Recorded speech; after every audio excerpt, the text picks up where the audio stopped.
So this next episode, I'm have the pleasure of interviewing a ex-professional footballer from the Premier League, a guy called Ridgwell.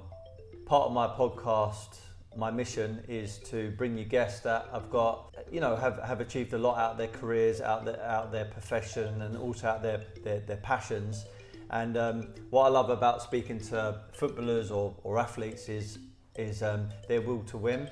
Athletes, I would say, have a bit of a double-edged sword. They're not only focused mentally, and you need to be mentally fit in business as a salesperson or someone trying to become an entrepreneur, but then physically they need to be very, very fit, strong, powerful. And that's what I want to get out of this interview, is talking about the mental strength as well as the physical strength, but then also life beyond football. I know Liam has got a few different business ventures. He's also a part of a brand called Thomas Royal, a swimwear brand. So yeah, just talking about different goals, the vision for the future, and I know he's got definitely goals and ambitions to get back into football as far as managing is concerned. So I hope you enjoy the interview, and always remember to be happy and never content.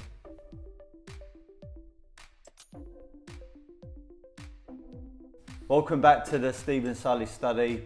Hope you've been enjoying some of the interviews recently, some of the episodes. I've got my next guest, Ridgwell, next to me. Thank you very much for your time, sir, and coming down to Soho to Woodbury House. My pleasure, my pleasure. I know I've been on your case for some time trying to get you on board. I've had a few footballers on the podcast.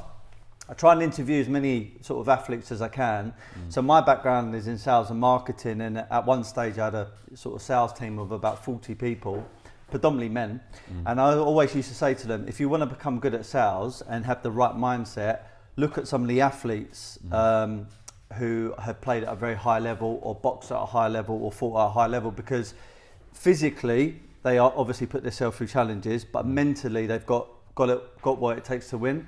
So obviously I know a bit about your background, and I wanted to sort of pull that out so people can get some motivation, inspiration, and maybe an education, and help them sort of steer them through their life. So I like to talk about, like, at the grass roots when you first started as a kid.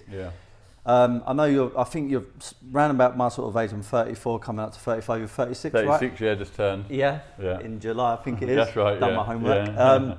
So when I was growing up, not just saying it because you're here, but footballers were the heroes. We didn't have Instagram, Facebook, Twitter. The internet wasn't really a thing back then. So when I used to pick up a magazine, or I used to watch, I know, the BBC News, you would see footballers on there, sometimes for really good things and sometimes for not so good things. But we always were in awe of them, because whether it was good news or not so good news, it was almost like, oh, these people, like, they're travelling, they're doing what they love. And it was quite rare to actually contact a footballer, but now you've got the age of social media, it's become a little bit more easier. So what made you wanting to get into football and start playing? Wow, what made me just being born. I think, I always wanted to get into football, always wanted to do it. And as you touched on, there was none of the social media that made you want to be a footballer, to have a big house, have a car, travel the world. It wasn't that. I used to watch, Match of the Day, pick up a Match magazine, do the sticker book, and they were the closest really that you ever got to a footballer, unless you went and did a soccer camp. Now that's how I really got into it. I used to go down to Cholton. Mum and Dad used to work, so they used to go down and drop me there with my sandwiches, go down to Cholton and train down there and train every day. And that was the first real taste of sort of being at a proper training ground. And the first real footballer I think I met was Bob Boulder. Okay. He was a goalkeeper at Cholton at the time. I remember scoring a penalty past him, and that was the first real interaction of seeing a footballer, people driving in and see him and train and things like that. So that was the real first time that I got to be able to be in that sort of world, and I loved it. And growing up, just wanting to be a footballer, and had that dedication and mindset to really, nothing was really going to stand in my way to make sure that I made it. Things do happen, obviously injuries and stuff like that, but I had the real mindset of, that's me, I'm going to do that. Yeah, it may have affected my schoolwork, and obviously that's changed over the years, but I think that mindset really drove me on. That's good. What was it like when you first met, like, let's say, a high-profile player? Because I know for me, before I've been in the world before social media, and I'm now in the world of social media, and there's pros and cons to both. And I would say, back in the day, maybe because I was a bit younger as well, if I met someone high profile, whether it was a footballer, whether it's a boxer, whether it's a business person, you're kind of a bit starstruck. But now you feel like you can almost, it's not that you can contact all of them, but you feel like they're there all the time. You can reach out and touch them. Exactly. Instantly. So what was it like when you first met someone? Because back then social media wasn't around. No, nothing. And I think, I remember being a mascot for Charlton one game, and it was against Liverpool. I think Alan Hansen was the skipper of the other team.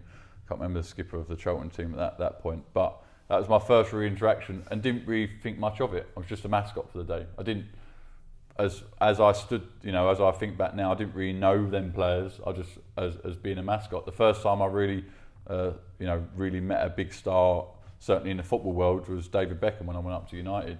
Had a photo with him, and that was real starstruck, or sort of you're in the presence of a sort of a superstar. A superstar that did the same as me, left London, went and moved away from his family, and I was sort of following them footsteps. So to be around that company was amazing, and it sort of drove me on. And within my life, didn't really grow up knowing many business people, didn't grow up really knowing many boxers or any other athletes. It was just pure football. The old man played football to semi-pro standards, so that was my drive, and that's the people I ended up surrounding myself with, really. Yeah, I know I wasn't going to get onto this straight away, but you touched on it. So it's quite a common thing that if people are pursuing a certain career in their mind, but they're still young and they're still at school, school can be affected.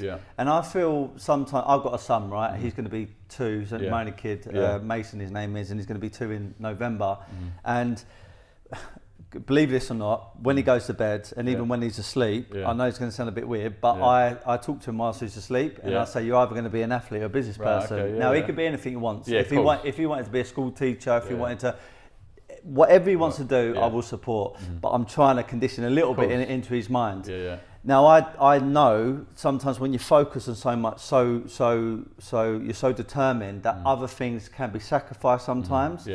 So, like, any kind of advice that if someone's pursuing a rugby career, a boxing career, a football career, being an athlete, school is important, but how do you get that balance right?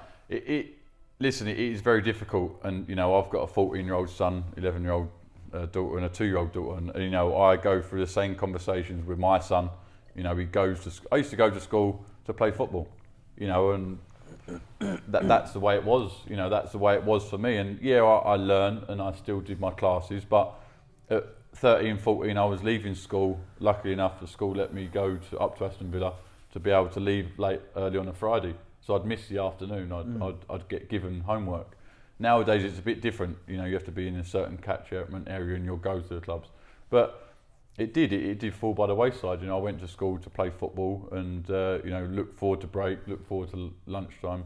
But to kids growing up nowadays, it's difficult because I went through it, and my school work it did sacrifice, and I had to sort of not put it to one side, but I was more concentrated on the football side. But it is important. It is something that you need to really knuckle down on and get the right balance. Football will take over, absolutely. If you are really driven and you really want to make it, it will take over. But I think nowadays there's more set in place for players that don't make it, and can help them, if they do fall by the wayside. But advice I would give is just, if you're driven and you're driven to do it, business, football, rugby, tennis, ballet, strive for it. Strive for it. Give it all you got, because there's one life, one chance, and you've got to give it all you got. Some people will probably hate that because they'll go, well, what about this side? But that's the way I look at it. That's the way I've gone about my life, and yeah, it's tough to say sometimes. And my 14-year-old boy will be watching, going, "Well, you tell me different." But being honest, you know, that's what it's like, and you know, you strive for it to make sure you be the best you can be. So, doing a little bit of boxing myself, I had 10 amateur fights. I've fought for the Queensberry League. I fought last year, and I was meant to fight this year, and it got called off, sadly. Hopefully, you know, before the next few years, I can get back in now. And so, a lot of the athletes I sort of, let's say, look at a lot of the time are fighters, whether that's the Conor McGregor, whether that's the Floyd Mayweather. Not just because they're very, very skillful, it's just because that raw kind of fighter's instinct, and I know footballers have got that as well. Yeah. And what Floyd Mayweather always used to say is, most other people look outside of the boxing ring, and the reason why he was so successful, 50-0 and gross over $1 billion, is because rather than get distracted by all this other stuff, he focused on just his craft. Now, I understand that in many senses, it makes a lot of sense, but then I think in modern day, being a high profile person, or let's say an athlete, you have to be more than just the athlete. You have to be kind of a nutritionist, because you need to know how to look after your body. You need to know, finances. I've had Kieran Richardson on my podcast, Anton Ferdinand, I've had a few other people, and I've always asked them not about their own personal investments and stuff, but how much education do you get as an athlete financially? Because I know I've seen it in papers before where a group of footballers in a club might be attacked by a so-called financial advisor, and really they're being kind of scammed. So you believe that's quite an important thing, to get yourself financially educated? A massively important thing. Certainly coming up nowadays, the amount of money that they get given at such a young age, and that's where it becomes important to have the right people around you. If your mum and dad don't know about it, that you pick the right agent, you pick the right team to surround yourself with, you know, like he's picked on, you know, Floyd talking about it.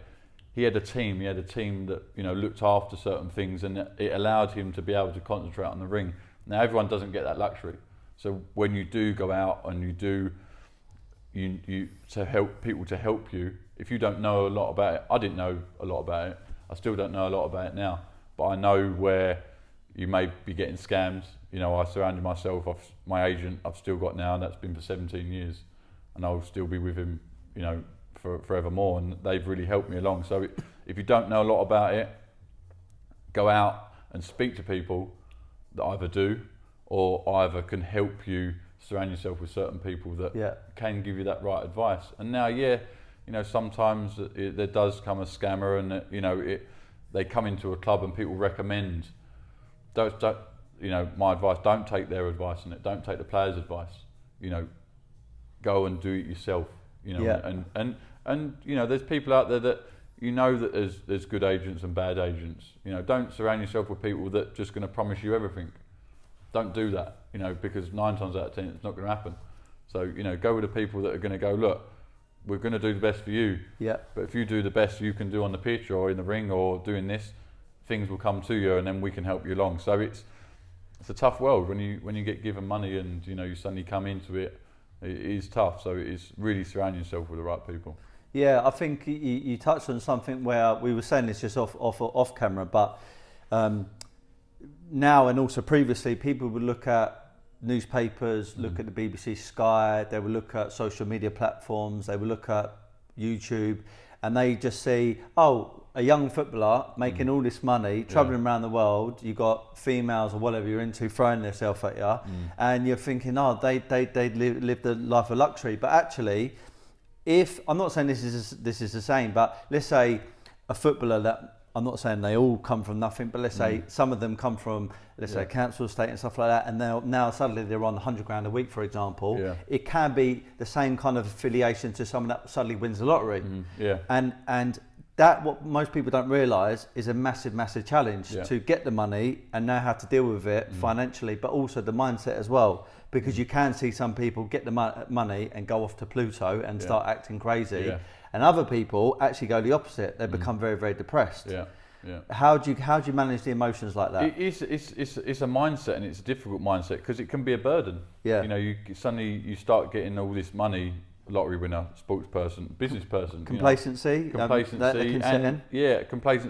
Like you said, they suddenly get all this money and think, do you know what? It'll last forever. or this will keep coming the same way. It doesn't. If it does, then fantastic. But it's still a burden, and you've got to realise that this money might not last you all your life. And that's why I talk about surrounding yourself with the right people and having the right mindset, realising what you've come from or what you've been. It's now something with the money you've been given the money you've earned, and it's realising actually, now let's really sit down and look at it. Just don't, first pay packet, it's going to be spent. You're going to enjoy yourself, but really realising who you've got around you, the right mindset to take on that you've got this money and this success, and then take it from there. So it like you say, it can be a burden, and some people, they do go the other way and don't enjoy it.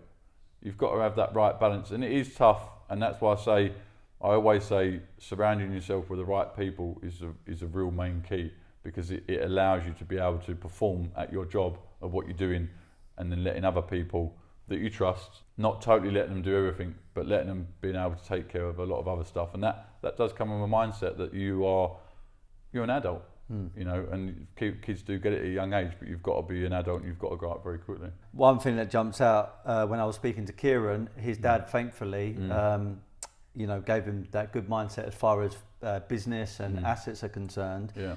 And he said, look, even in his first season, he said, consider this your last. Because even though we're hoping it's not your last, you could get easily injured. It could write you off, and you need assets to be paying you back. And I think it's even the very, very basic stuff, which is liabilities versus assets. Some people think that you might be a success because you've got a Ferrari, Lamborghini, Bentley, nice big house, which is all lovely stuff, and we all want that, especially as men from London.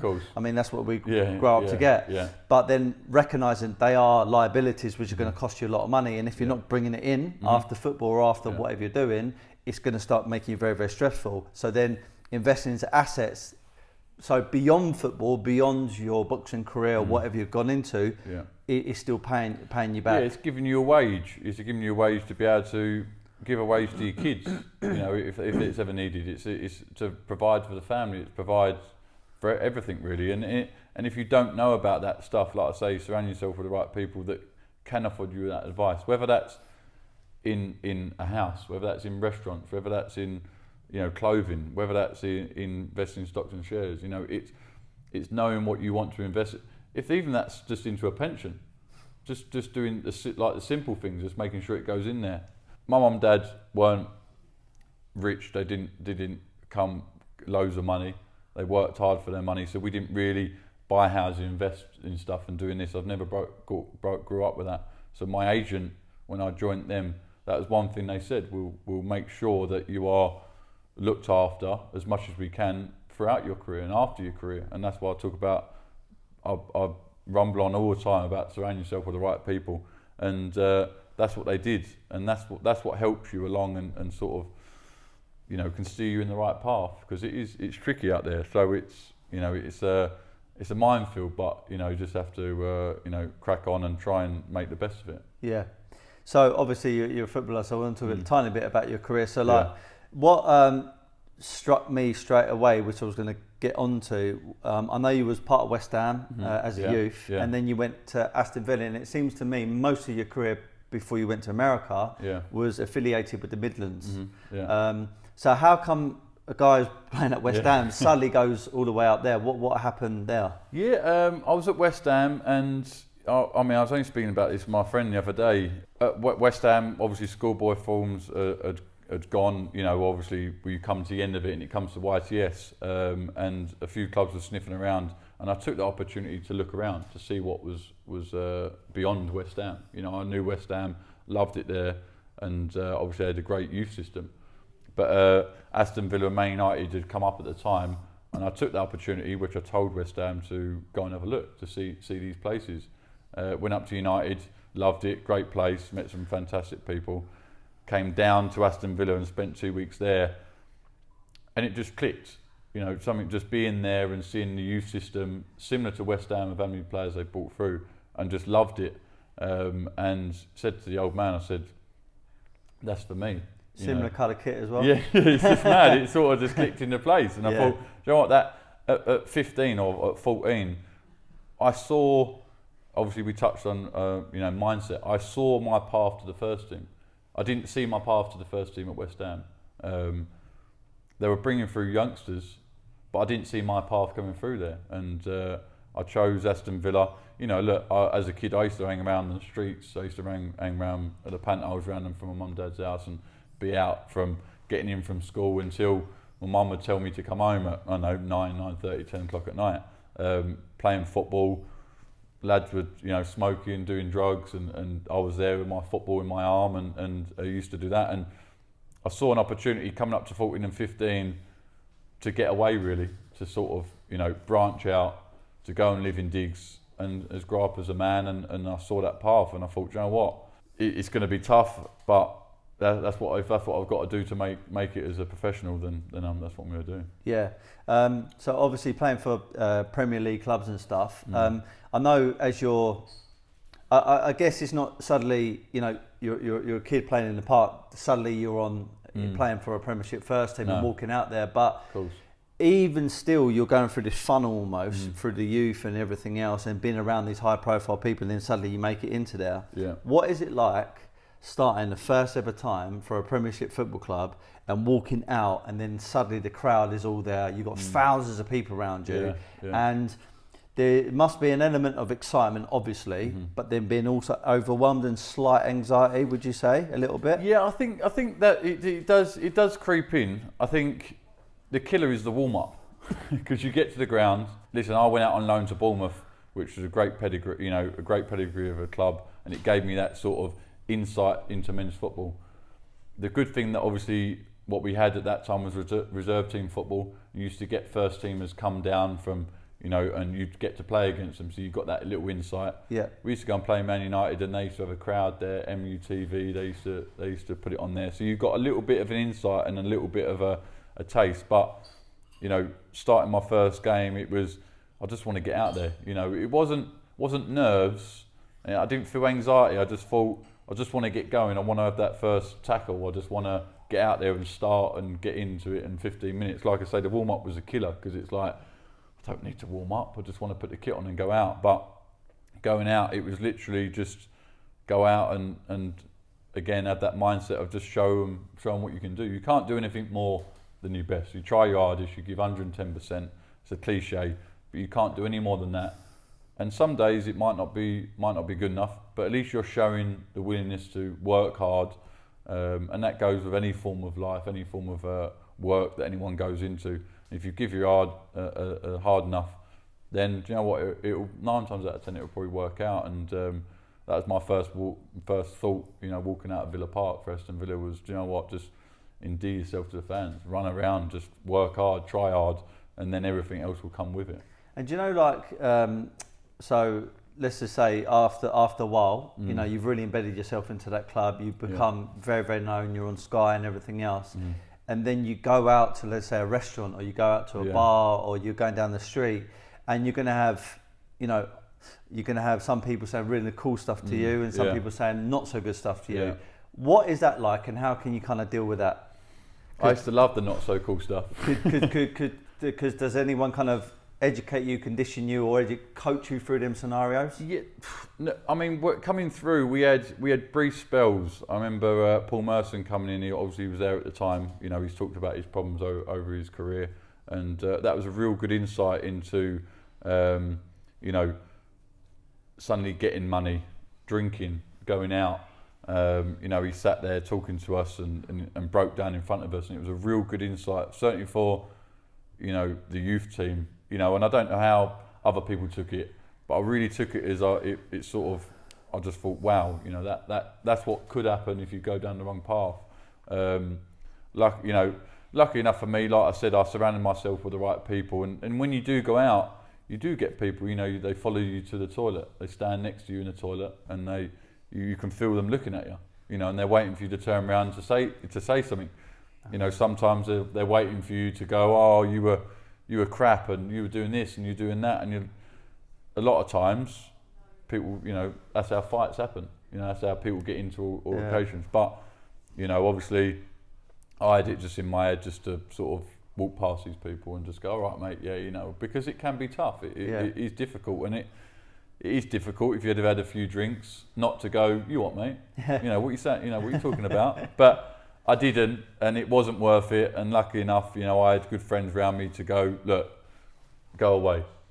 We'll talk to him for you, or do this. So it's, again, surround yourself with it. But I used to love it. You know, it's something that you look to do, and it's something that, you know, most people are really complimentary and say, well done, and they'll buy you a drink, or they'll buy you lunch or dinner, and it's fantastic. And, you know, they're the perks of the job that come with it. It can be tough and it can get people down. I think as well, like, so I wasn't even going to go into this, but it's just sort of dovetailed into it now, which is, this is kind of the reason why podcasting and stuff is quite important, because people get to know you for really who you are, Liam, rather than how sometimes the media can, they can pull up a kind of a fake narrative or fake persona of who you are. And I've always had the same thing. I had Ahara Davis, I interviewed in Boxer, turned into a bit of a friend of mine now. Now, if you were to see him on some of the YouTube stuff and some of the other stuff he's done back in the day, I mean, I've had people actually say to me, go, why have you had that guy on there? He's an absolute this and that. And he, as a person, is such a lovely guy.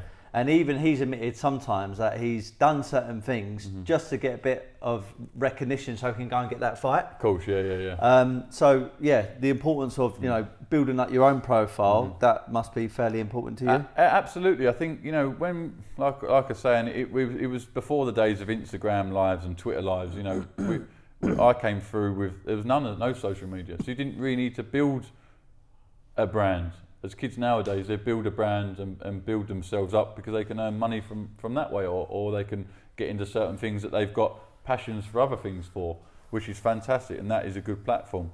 But I didn't have that, and a lot of kids didn't. So you just played on a Saturday, went on Match of the Day on the night time, you'd watch it, and then, you know, you'd be in the paper, and then you'd look at your ratings. You know, a lot of people said they didn't look at them, but I did. I always wanted to know, so I'd always see that Daily Mirror or I won't mention that paper, but News of the World. And you'd pull them up and go, 6 or 7, come on now. I had a really good, you know, that bit of banter. I used to love it. But nowadays it is building a brand, and people are looking, people are taking pictures, videos. So it's right to make sure that you are aware of your surroundings. It has it's had a knock-on effect. I think boys can't really go out and enjoy themselves as much as they should be able to, but that's the world we live in, and that's where you've got to build your brand to make sure that you're not perceived in a certain way. You know, myself, I've been in the papers, I've been on the front, I've been on the back, and it is a shame because you meet a lot of people and go, oh, you know, you don't seem like that person I met. I didn't know you was from London. You know, I thought you was from Birmingham. You don't sound like a Birmingham lad. No, I'm from South London. I've always been from South. You know, so people don't actually read up on you or know you. They just see this person that went Villa, Birmingham, West Brom, thinking that you live in Birmingham, always live in Birmingham. I've had people on Instagram or like, you know, interviews I've done. Oh, would you be around for this interview? Yeah, absolutely. Where is it? I know, West London. Well, okay, well, how long do you think it will take you to get down?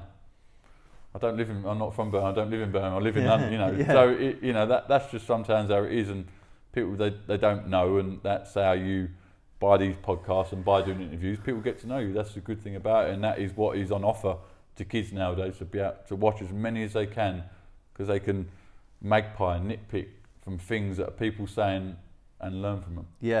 So part of one of the other companies I founded, which Chris is a part of, who we're being filmed by, is Mimboso, stand for My Body. And so we've got a platform, we've had investors on board, and we're looking to launch fairly soon. And massive part of that platform is about mental health, because we believe that many of these social media platforms, even though they're fantastic, and I'm not going to knock them, they have become these giants where a lot of people have been dragged into like mental health issues, even if they don't realise it. I mean, I even think, I consider myself fairly mentally strong, but even when you're a bit fatigued, a bit tired, and you get pulled into an artificial world, it can affect your mindset, and and then you sort of second guess yourself, think, oh, how come I'm not at that level that person's at, and that kind of thing. Part of Mimboso was we pride ourselves to be the first mentally kind of conscious platform out there. That's one of our sort of kind of taglines. Something that people could relate to, not being a footballer necessarily, but just using social media, because you must obviously get like out in the street, people send you DMs, and sometimes they might not be very, very nice, and they might hit on certain points. What sort of advice can you give maybe to a younger demographic, how to deal with that, you know, the mental health side of things with social media? Yeah, it is tough, and you know, we all look at it, we all see it. Do you know what? As blatant and as stupid as and as sort of, you know, how I come across it is it. I say it to my kids, you know, when they're talking to their mates, just don't look at it. Try not to just you know, or talk to someone that is someone that someone sent me this, and speak to someone, your old man or someone that is around you. If there isn't someone around you, grab someone to just talk about it, because sometimes keep it inside and just, you know, if someone says something hurtful, it does affect people, and you know, it is hard, and I think it is difficult. Some people find it very difficult not to go back at people to say something. The way I go about it is on social media. If someone says something negative, says something hurtful, something that I don't like, I delete, I block, and that's it, done. And luckily for me, again, I think myself as a mentally strong person, that's it for me, it's done. Now, to try and teach that, it can be a very difficult thing. But you know, that for me, that it's not black and white. But for me, you know, it's delete, block. You know, get that negativity out of your life. You know, draw a line in the sand. Draw a line in the sand and go past it. And listen, I get it is difficult, and I get that it does affect other people more than it does other people. And I wouldn't claim to know all about mental health and talk about it, but that's it. That is for me. That's how I deal with it. It's just blocked. They don't know me. I don't know my family. They don't know anything to do with me. The people close to me, now if they say it, now we'll have a chat. Now we'll have a row. Now we'll have a punch up. Now we'll have a talk about it. I don't mind that. It's fine. But people that don't know you, don't know anything about you, that can say harmful things, disrespectful things, and even things that about your life, about your football career, about your business career, they don't know. They don't know anything about it. They're just listening to people. So it's draw a line under it, delete, block, done and dusted. Yeah. You know, and that's how I go about it. Yeah, I've said this a few times on my podcast. My dad is from a very large family and was brought up in East Dulwich, quite a rough school. I think the school is now shut down. It's called William Penn. Right. And he always used to say to me, he said, Steve, back in the day, we used to have an argument. The teacher would actually sometimes arrange us to go into the boxing ring. Right. We would have a fight. Yeah. At the end of it, we would shake each other's hand and that would be done. Yeah. Or we would have it outside of school in a field somewhere and then it would be done. And with my kind of generation, I know we're sort of fairly similar age, it was kind of like that, but I would say it was maybe phasing out a little bit. And now it's almost like, no, a teacher could never do that, or we cannot endorse a fight, but you're not regulating what's going on with social media. And we've clearly seen from social media, let's say stars or people that are maybe the YouTubers or people that got a bit of profile, they end up committing self-harm and sometimes suicide. And I actually think from a mental well-being point of view, they got it much harder because going back in the day, look, I could be intimidated by someone. I knew that person I'm having a row with could probably beat me up. But at the end of it, I knew it would stop. Be done and dusted. They wouldn't come back to me. You know, they knew we had a fight and that would be the end of it. Yeah. Now, trolls, stalkers, whatever you want to call them, they kind of home in on these vulnerable people and they start picking them apart. And I just think it can be quite a worrying place for younger people. Yeah, absolutely. And that's like I said, I don't claim to know enough about it. I don't claim to be a mastermind about it. But with my kids, someone's coming onto your Instagram to say stuff. If they're going to do that, right, delete Instagram. Come off it. Yeah. I get that you want to be on it, it's modern day and everything, but if it's causing you that many problems, come off it, remove yourself, bring yourself out of that situation. Now, again, like I said, I don't claim to know enough about it, but that seems a simple way of doing it to me, and I get that people have more mental problems and struggle with it more than other people, but you know, that's what I'd say to my kids. If that ever happens, you come and tell me, you come and tell your nan, your granddad, your mum, whatever, and you remove yourself from it. You come off it, you delete it, and you start up under a new one. You know, then where they find that one, you delete a new one. So it is tough, and like you say, celebrities nowadays, you can get picked off by these trolls and they keep going. You know, media, that's what drives them to be able to print a story and talk about it and put it out there. And they don't realise what that's doing to that certain person because they're either not told or they don't really give. So it is a shame, and it's the modern day, and the more education, the more podcasts, the more interviews, the more people can talk about it, the more people come out about it, the better. And that's why I say about talking about it. If you are ever, you know, abuse, anything like that, talk to someone that can listen and help you along, and come out and tell everybody else about it. Yeah. So being from London, then going to the Midlands, like in my mind, it seems like a bit of a culture shock slightly, but then you went all the way across the pond to America. Yeah. I mean, how did that opportunity come up, and why did you take the opportunity, and what was it like over there? Yeah, I mean, obviously, I was trying to get back to London. I was trying to get closer to home, closer to family. Said to my agent, right, I'm going back to London. Just find me a London team. I'm not going any further afield. I was travelling a little bit towards my end of time at West Brom. The last year, what didn't go to plan. How the team and the club and myself, how it wanted it to go. And my time came to an end at West Brom. I went home. I was turning 30. I went to Vegas, as a lot of people do, for my 30th birthday, and thought, right, okay, let's have a bit of a blowout this summer. And I was a free agent. My agent rang me while I just touched down in Vegas. Agent rang me and said, a couple of clubs are talking. We're talking to this. Portland Timbers want to sign you. I went, who? How did they find out about you? Yeah, I don't know. Obviously I mean, I've heard of obviously the LA Galaxy and stuff because of people like Beckham and that's that. Right. And then you had, I think, Omri went to New York Red Bulls. That's it. And you start to hear about these teams because of the people that the players you recognise. They've gone to. That's right. Yeah. But when I heard about them, I was like, who are they? Like, Well, obviously we didn't have. Sky Sports weren't covering the MLS. They weren't covering all these games. So I only knew about LA Galaxy, New York Red Bulls. I think that was as much as my knowledge took me anyway. Major League Soccer. Major League Soccer, yeah, that's right. Yeah. Obviously, we call MLS. it football. Yeah, exactly. That's a tough one to get past. I used to say football all the time, and like, why do you keep saying football? I'm like, because it's football. That's right. Ball. Yeah, it was non-stop, just talk. So I touched down in Vegas, and my agent went, "Oh yeah, Portland Timbers want to sign you." And I went, "Who?" And he went, "Portland Timbers. They're in MLS. If you look on the map right now, they're an hour and a half above where you are." So he said, "Look, take the time, the 4 days you're in Vegas, have a think about it, and come back to me and let me know what you think." So I'm racking my brains. I'm looking up, going through all their Instagram and Twitter stuff and looking at the club. He went, "What do you think?" He said, "They'll fly you up there from Vegas to come and take a look." I was like, "Do you know what? Why not? Why not? Why not? Why not just go and see something and see if you like it? If I don't, I'll come home." Went there and loved it straight away. Met the manager, met the GM. He took me to a bar that was on the lake, on a private lake where I ended up living. And I was like, "You bastard." It's like, what? I said, "Got to sign now, and I'm sitting here with a beer on a private lake, enjoying myself." Yeah. I've seen the ground, see the stadium.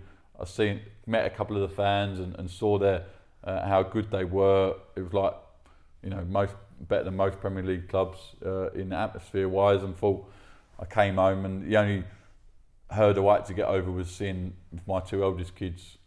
I weren't with them. I'm not with their mum, so it was a chance to be able to speak to them and see if they were okay with it, if they'd come out, and as long as that would happen, I'd go. And it was an amazing experience. Yeah, I mean, there's.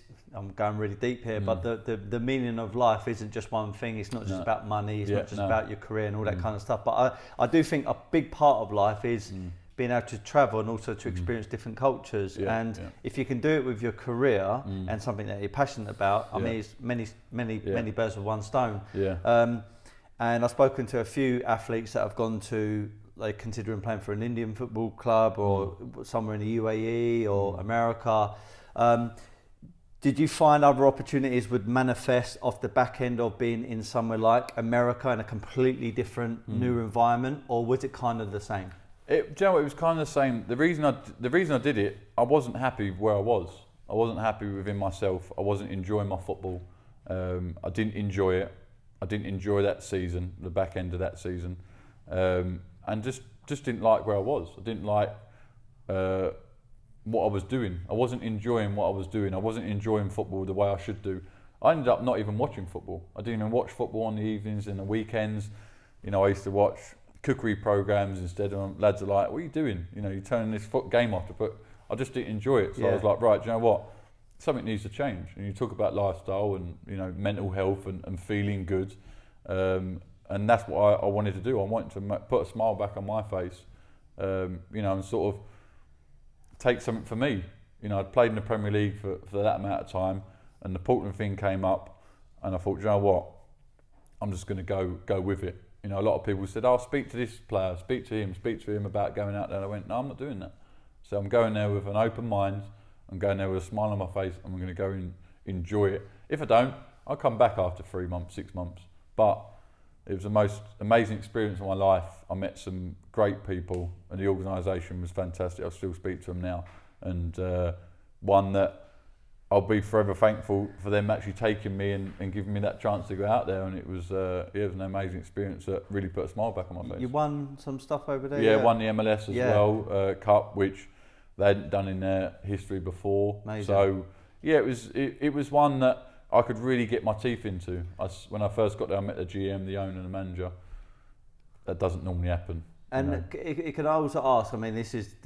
I'm trying to ask this question because I'm thinking some of the younger people that I'm hopefully trying to inspire on this podcast. They might say to me, because sometimes I get a DM and say, "Why didn't you ask him this?" Yeah. Was money a factor? No. Did they ever say to you, Liam, look, you can have this or this, but is this kind of pay packet? Because you do hear about the likes. I'm a Chelsea fan, right? I don't know whether that's good or bad, but I know people like Etu. Yeah. Obviously, went to places like Russia, and I heard he was on like getting a private jet into like the stadium or helicopter, and he was on like 400 grand a week.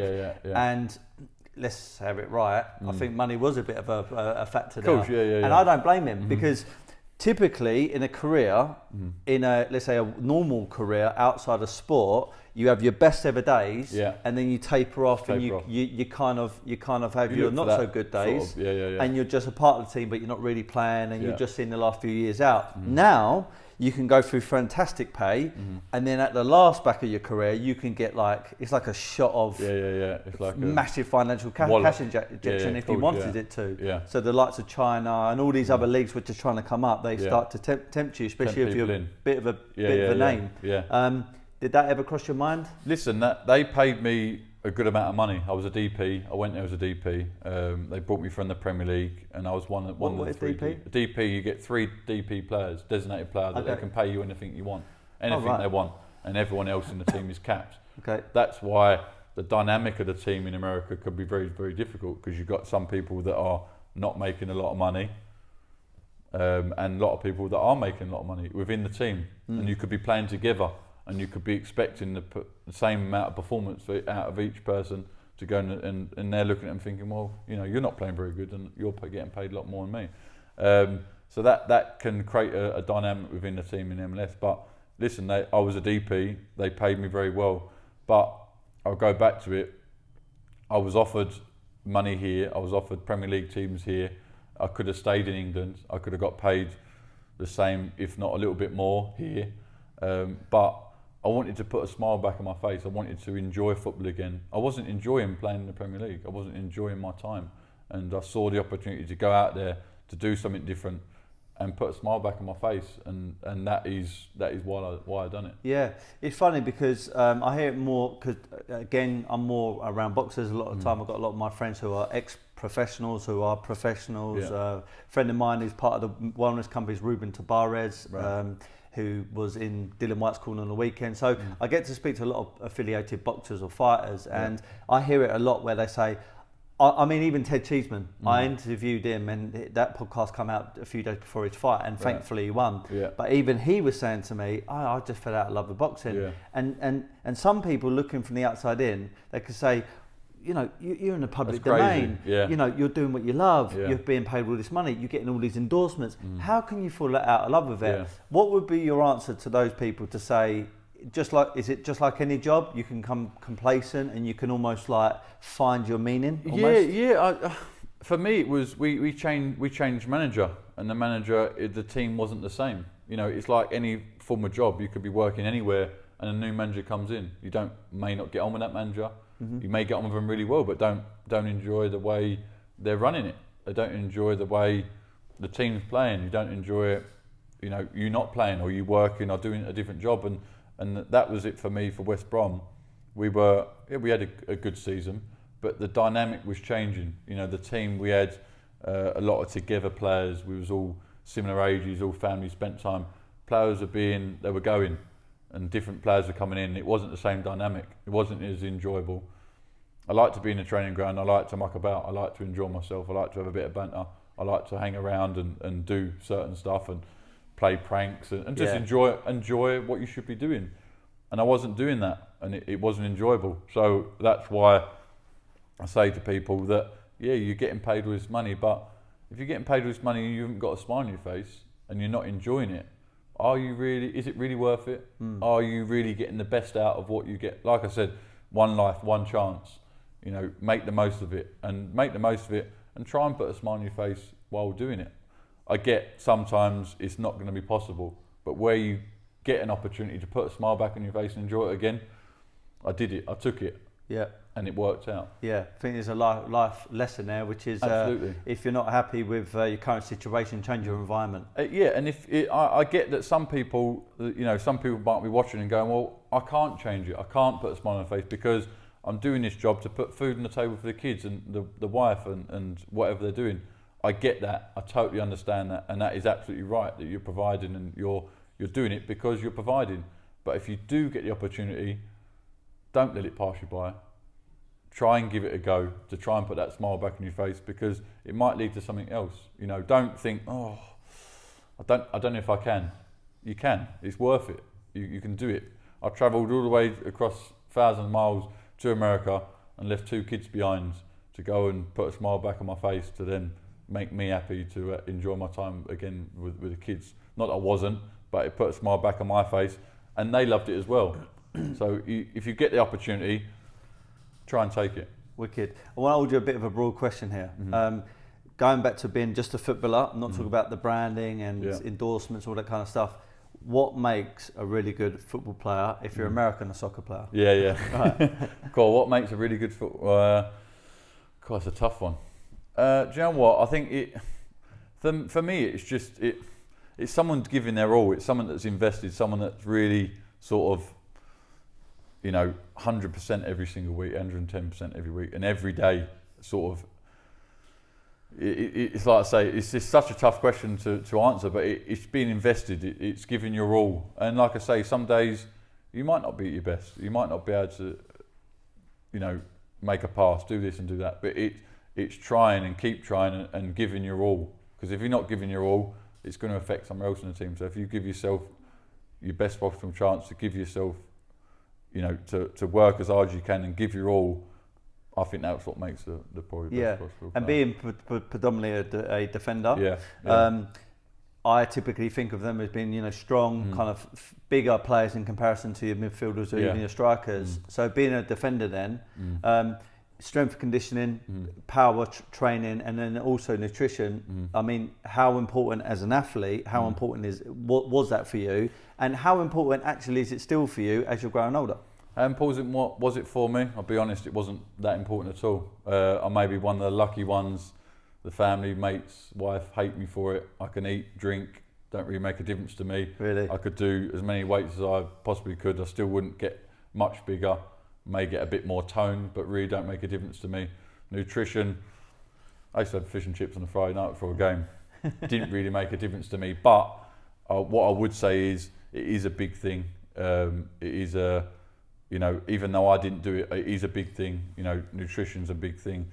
The strength and conditioning, the big thing I'd say about is more from an injury prevention. The things that you can do to make sure that you stay fit, you be able to train every day, play every single week. That's where it, not heavy weights on the move, things like that. I think is a bigger thing, and it's come more into the game, and certainly through the youngsters, you know, and again, talking about social media platforms, they are able to see these superstars doing it. They can replicate what they're doing. Just make sure you don't, you know, the weights aren't too heavy, and so it is a big thing in this modern day world. But being honest, it didn't really make a blind bit of difference to me, and it still doesn't now. But obviously, I watch what I eat a little bit more now, and what I take, and you know, it does help as you get older. Yeah. Well, I think what you just said there is really, really important, which is about, I think you said about recovery. Yeah. So like, this is just me educating myself as time has gone on, but rather than taking the ibuprofen, which takes away inflammation, take a lot of ginger or turmeric, because that does the same thing, but it's natural. And rather than try and jump to this medicine or this paracetamol or that, try and find foods, superfoods that can actually benefit your body and prevent injuries, or prevent or help you recover, or prevent you from getting diseases or illnesses. Even though we're not going to talk about this now, we're obviously in an environment where this corona type virus is around, and more than ever, cutting out junk food, cutting out things that are going to make your body inflamed is important. And touching on the mental health side of things, we are a big believers at Mimbosa that food affects your mindset. Absolutely, and like I said, that's me being honest. I've never had to worry about it. My wife now is a massive believer of it, you know, and she won't go to a doctor. She won't, you know, take paracetamol. She believes again, and then I was instilled that into me about eating right, eating healthily. You know, it makes you feel good. You know, eating junk food, what it does to your brain and to your mindset and to your body, you know, it brings you down. You know, and you know, over the years, over probably the last 2.5 years, 3 years, I've really started listening to her, and she sort of instilled it into me, and it does make a massive effect. And you know, it's something that we bang on about a lot, and you hear a lot of people talk about it, but it's finding something for you that works for that individual person and making you feel good about yourself, and not just taking a tablet. You know, I used to do it myself. You know, injury, you know, you feel a little niggle, you take a tablet just to make sure that you don't feel it again and get through the next game. There's so much more out there, like you say, the superfoods that can help that and give you longevity and make sure you feel good in yourself. Yeah. I know you've got to shoot soon, so I want to ask you a few more things. So like, now football is at an end. I know you're enjoying yourself with the family and stuff. I follow you, you know, traveling and stuff, and I know you like to play golf. Yeah. I know you're also, how I got to know of you more so was through your swimwear brand and also your other businesses. So what fills your time? Is it business? Is it more family? Is it the golf? Yeah, I mean, right now it is. It's more golf. It's more family. I'm doing my badges to be a manager, but obviously I've got things that I've invested in over the years. La Sala, a restaurant that's out in Marbella. That funny enough, we're doing a show with Porto Romano with these black and white pieces, including that one over there. Right. It's called the Nightlife Show. Richard Hamilton is a bit of a plug now. On the second, 3rd and 4th at the owners club in Porto Romano. We're doing a show over there, so I know that place very well. Very. I mean, lovely place. Invested in it. Cool. Way back when now, and doing well. Doing very well. Yeah, there's quite a few of us in it. You know.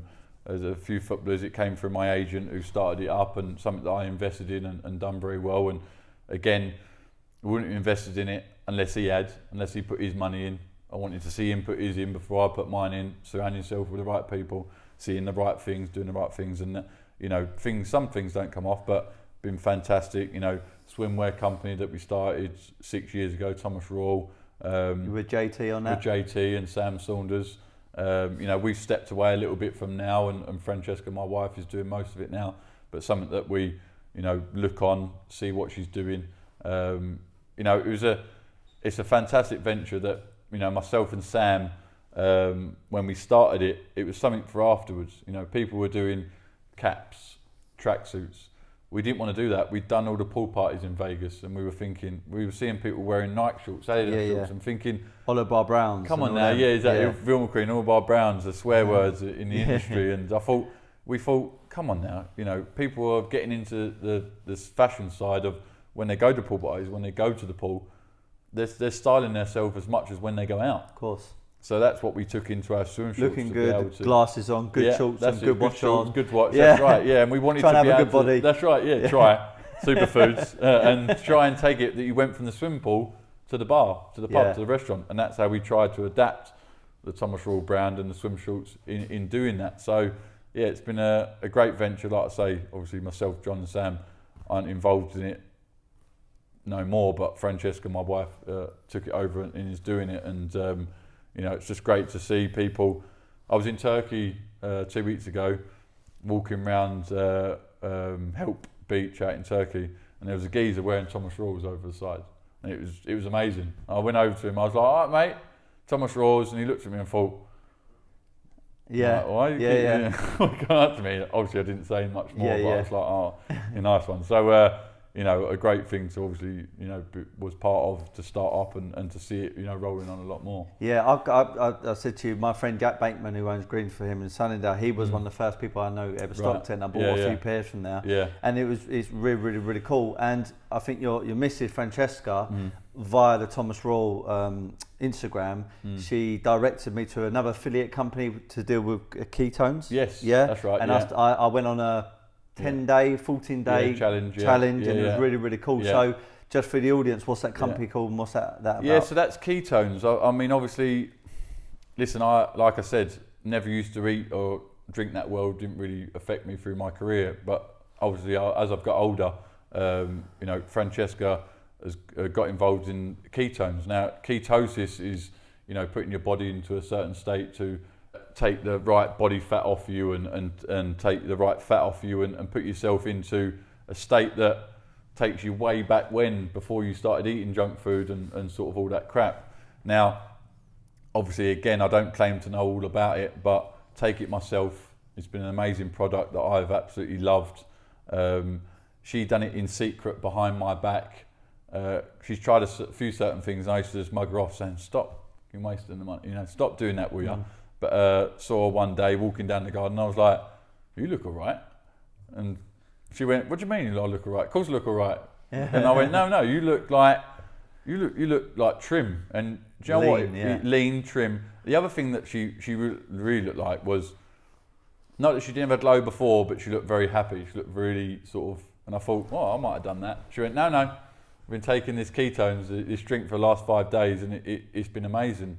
I struggle with my sleep and my energy, and I've been taking it for that, and it's been an amazing product that I've never recommended anything to my friends throughout my career, because I never took anything, but recommended it to my friends, and they've been taking it and absolutely loved it. So it's been a great product. It's only been going 5 years out of America and through Australia, and it's just hitting the UK at the minute. So it's going very well, so it's an enjoyable product to be part of. Wicked. Like I said, only a few more questions. So like over the next 5 or 10 years, Liam, you've achieved so much in your career and obviously into business. You've got your family now, which is phenomenal, and I'm a new dad myself still, which I know that chapter is an amazing thing.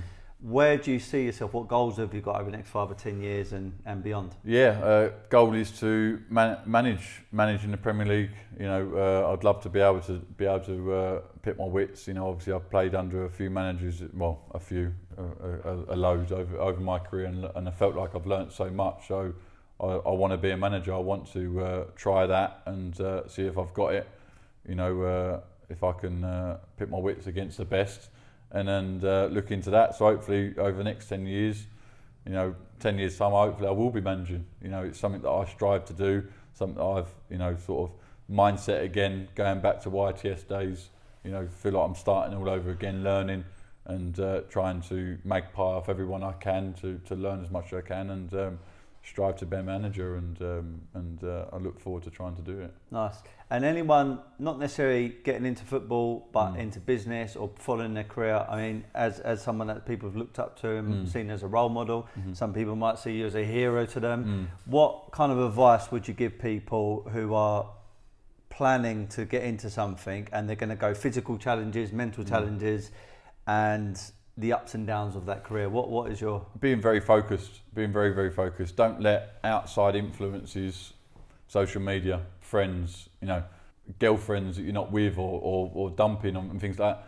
Be very, very focused in what you want to achieve. You know, have that goal and just don't let anyone else deviate you from that goal. You know, like I say, I left London to go to Birmingham. I had my mum standing on the edge of the doorstep crying, not wanting me to stay. You know, I could have easily gone, do you know what? You know, my mum's crying, I feel really bad, I'll just come back, I'll come back home. It affected me, but it didn't affect me. It was something that I wanted to do, very focused, stay on that path. You may have setbacks, you know, sports, you may have injuries, business world, something might not work to start off with, but be very focused in what you want to achieve, and don't let anybody or anything deviate you from that goal. Amazing. Last question. So my catchphrase, my sort of tagline is be happy, never content. Right, yeah. I developed it when I started in sales many years ago. I got my own interpretation on it. If I were to say to you, to tell the audience, what do you think be happy, never content means to you? Be happy. Be happy in yourself. To me, I mean that strikes out a lot to me. Obviously, that's why I went and changed my life to go and to make sure I was happy. And never content. Never content means to me never to stand in one place. Don't be just content in just being, I don't know, in one place doing one thing and just getting a pat on the back for that. Strive for more. Strive to be the best that you can be, and be the best that you give yourself that chance. So it's be happy, be content. Yes, a very good slogan. I like that one. Be happy, never content. All right, nice one, Liam. Thank you very much for your time, sir. Cheers. And it's been an honour. Thank you. Cheers. Cool.